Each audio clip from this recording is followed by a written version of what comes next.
জানেন কি কেন কন্যাকুমারী মাতা নিজের বিয়ে ভেঙে চিরকুমারী রয়ে গেলেন? এর পিছনে লুকিয়ে আছে এক গভীর দৈবিক রহস্য। মা কন্যাকুমারী আসলে দেবী পার্বতীরই এক রূপ। তিনি ভগবান শিবকে পতিরূপে পাবার জন্য কাঠোর তপস্যা করেছিলেন। মহাদেব প্রসন্ন হয়ে তাকে বিয়ে করতে রাজি হন। বিয়ের লগ্ন ঠিক হয় ভোরবেলা, কিন্তু সমস্যা হলো অন্য জায়গায়। বানাসুর নামে এক ভয়ঙ্কর অসুর ছিল, যে ব্রহ্মাদের বরে অমর ছিল।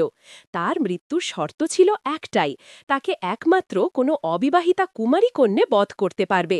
দেবতারা জানতেন, মা যদি শিবকে বিয়ে করেন তবে বানাসুরকে বধ করা অসম্ভব হবে। তাই দেবর্ষি নারদ এক ফন্দি আঁটলেন। তিনি বিয়ের দিন ভোরের আগেই মোরগের ডাক দিয়ে মিথ্যে ভোরের সংকেত দিলেন। মহাদেব ভাবলেন বিয়ের লগ্ন পেরিয়ে গেছে, তাই তিনি ফিরে গেলেন। মা কন্যাকুমারী অপেক্ষাতে রইলেন, কিন্তু মহাদেব এলেন না। বিয়ে ভেঙে গেল, আর সেই সাজানো খাবারগুলো সমুদ্র তীরে পাথরে পরিণত হল। মা তখন রাগে ও অভিমানে প্রতিজ্ঞা করলেন যে তিনি চিরকাল কুমারীই থাকবেন, আর এই কুমারী রূপেই তিনি পরে বানাসুরকে বধ করে জগৎকে রক্ষা করলেন। আজও কন্যাকুমারী সমুদ্র সৈকতে সেই বিয়ের রঙিন চাল ডালের মতো পাথরগুলো ছড়িয়ে আছে।